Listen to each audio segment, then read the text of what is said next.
और दिल्ली के उच्च अधिकारी की शुक्रवार को कोरोना पाबंदियों में ढील देने समेत कई मामलों को लेकर एक बैठक आयोजित की गई है। इस संबंध में दिल्ली सरकार के एक अधिकारी के मुताबिक शुक्रवार को होने वाली बैठक में उच्च शिक्षण संस्थानों और स्कूलों को खोलने, जिम और स्पा को फिर से एक बार शुरू करने और नाइट कर्फ्यू को हटाने में दिल्ली आपदा प्रबंधन की प्राधिकरण के एजेंडे में सबसे ऊपर रहेगा। वहीं प्राधिकरण इस बात पर भी चर्चा करेगी कि कार में सफर करते हुए मास्क लगाने की अनिवार्यता को समाप्त कर दिया जाए या नहीं।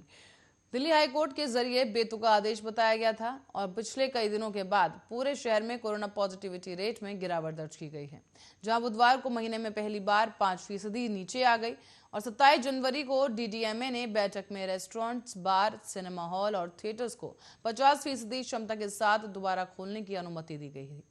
इस दौरान आपको बता दें कि अब वीकेंड कर्फ्यू को पूरी तरह से हटा लिया गया है।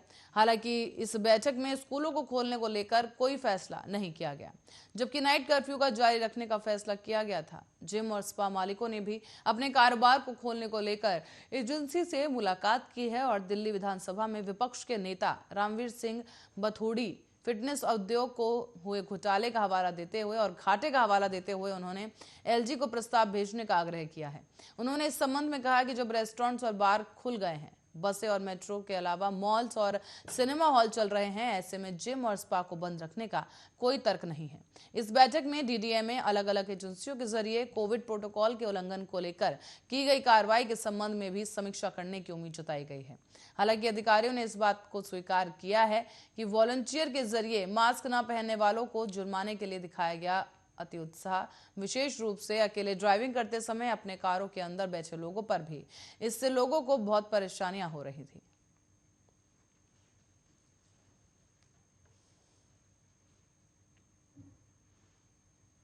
और संसद में कांग्रेस के पूर्व अध्यक्ष राहुल गांधी के भारत सरकार की विदेश नीति की वजह से चीन पाकिस्तान करीब आ रहे हैं। इस बयान पर अब अमेरिका ने भी अपनी प्रतिक्रिया दी है। अमेरिकी की विदेश मंत्रालय के प्रवक्ता नेड प्राइस ने कहा है कि मैं राहुल गांधी की इस टिप्पणी का समर्थन नहीं करूंगा। राहुल गांधी ने संसद में कहा था कि प्रधानमंत्री नरेंद्र मोदी की अप्रभावी नीतियों के कारण चीन और पाकिस्तान पहले से और ज्यादा करीब हैं। राहुल के इस बयान पर सवाल पूछने पर अमेरिकी विदेश विभाग के प्रवक्ता नेड प्राइस ने कहा, ये पाकिस्तान और चीन का मुद्दा है और इसे उन दोनों देशों पर ही छोड़ देना चाहिए। उन्होंने कहा कि मैं निश्चित रूप से उन टिप्पणियों का समर्थन नहीं करूंगा। राष्ट्रपति के अभिभाषण पर लोकसभा में धन्यवाद प्रस्ताव पर हो रही चर्चा में भाग लेते हुए राहुल गांधी ने मोदी सरकार पर परोक्ष रूप से निशाना साधा। उन्होंने कहा कि देश को शहंशाह की तरह चलाने की कोशिश हो रही है। उन्होंने सरकार की नीतियों के चलते आज देश के आंतरिक और बाहरी मोर्चे पर बड़े खतरे का सामना कर रहा है। साथ ही राहुल गांधी ने यह भी कहा कि यह दावा किया बल्कि कि केंद्र सरकार की नीति के कारण ही आज चीन और पाकिस्तान एक साथ आ गए हैं। आप चीन और पाकिस्तान को साथ ला चुके हैं। मुझे कोई संदेह नहीं है कि चीन के पास स्पष्ट योजना है। इसकी बुनियाद डोकलाम और लद्दाख में रख दी गई है। ये देश के लिए बहुत बड़ा खतरा है। आपने जम्मू कश्मीर और विदेश नीति में बहुत बड़ी राजनीतिक गलतियां की हैं। आप दो मोर्चों को एक मोर्चे में बदल रहे हैं। और राहुल गांधी ने यह भी आरोप लगा दिया इस दौरान कि इस सरकार में दो हिंदुस्तान बन गए हैं, जिनमें एक है अमीरों का और दूसरा गरीबों के लिए। राहुल गांधी ने यह दावा भी कर दिया है कि देश के सामने खड़ी प्रमुख चुनौतियों का अभिभाषण में उल्लेख नहीं किया गया। उन्होंने ये कहा कि मेरे पर नाना जवाहरलाल नेहरू इस राष्ट्र को बनाने के लिए 15 साल तक जेल में रहे हैं। मेरी दादी इंदिरा गांधी को 32 गोलियां मारी गईं और मेरे पिता राजीव गांधी को विस्फोट से उड़ा दिया गया। इन्होंने इस राष्ट्र को बनाने के लिए अपनी कुर्बानी दी है, इसलिए मैं थोड़ा बहुत जानता हूं कि राष्ट्र क्या है।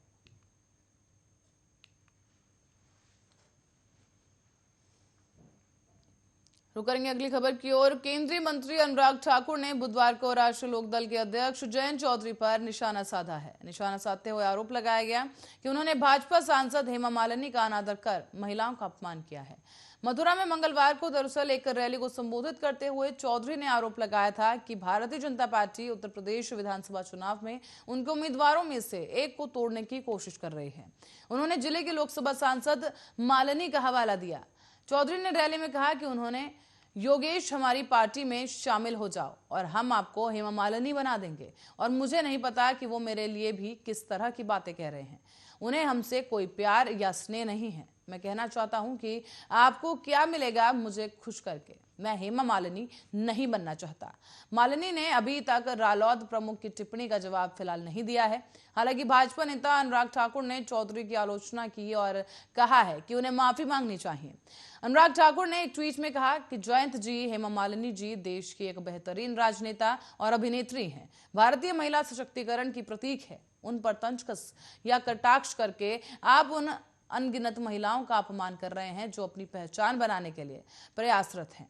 अनुराग ठाकुर ने आगे कहा कि जयंत जी, हम आपको हेमा मालिनी बनने के लिए बहुत मेहनत करनी पड़ेगी। जनता ने आपको नकार कर हेमा जी को चुना तो वो उनकी काबिलियत पर, उनसे जुड़ाव पर, उनके काम पर।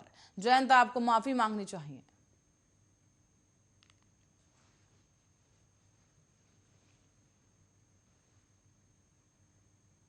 तो वहीं चुनावी तनाव के बीच नवजोत सिंह सिद्धू के सामने एक पुरानी मुसीबत आकर खड़ी हो गई है।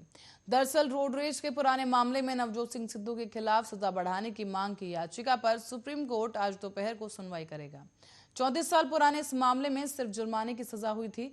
1988 की घटना में गुरनाम सिंह की मौत हो गई थी। तो वहीं इस पूरे मामले को लेकर हाईकोर्ट ने सिद्धू को 3 साल की सजा सुनाई थी। हालांकि 2018 में सुप्रीम कोर्ट ने सिद्धू को बरी कर दिया था, लेकिन पीड़ित परिवार ने 2018 में पुनर्विचार की मांग की थी और अब एन चुनाव से बीच में उस याचिका पर सुप्रीम कोर्ट आज दोपहर के बाद सुनवाई करेगा। हालांकि सुप्रीम कोर्ट ये साफ कर चुका है कि सिर्फ सजा बढ़ाने की मांग पर विचार होगा। और आपको बता दें कि सिद्धू को आईपीसी की धारा 323 के तहत सिर्फ मारपीट का दोषी माना गया है। इसमें अधिकतम 1 साल की सजा का प्रावधान है। 1 साल की सजा राहत की बात करें तो लेकिन चुनाव के बीच सिद्धू पर जेल जाने का खतरा अब बरकरार है। इधर चुनावी माहौल और तनाव के बीच सिद्धू माता वैष्णो देवी के दर पर भी पहुंच गए हैं। दरअसल वो अमृतसर पूर्व सीट से चुनाव लड़ रहे हैं और इसी सीट से शियत के बिक्रम सिंह मजीठिया भी चुनावी मैदान में हैं। ऐसे में 18 सालों की प्रतिष्ठा दांव पर लगी है, लिहाजा सिद्धू भगवान का आशीर्वाद लेने पहुंचे हैं। दर्शन से पहले सिद्धू ने ट्विटर पर माता के प्रति अपनी आस्था का जिक्र भी किया। नवजोत सिंह सिद्धू ने लिखा कि धर्म के रास्ते पर चलते हुए मुसीबतों में मां वैष्णो देवी ने हर बार रक्षा की। सिद्धू की यात्रा को चुनाव के तनाव से जोड़कर भी देखा जा रहा है। हालांकि पार्टी सूत्रों का यह कहना है कि सिद्धू की ये यात्रा पहले से ही तय थी।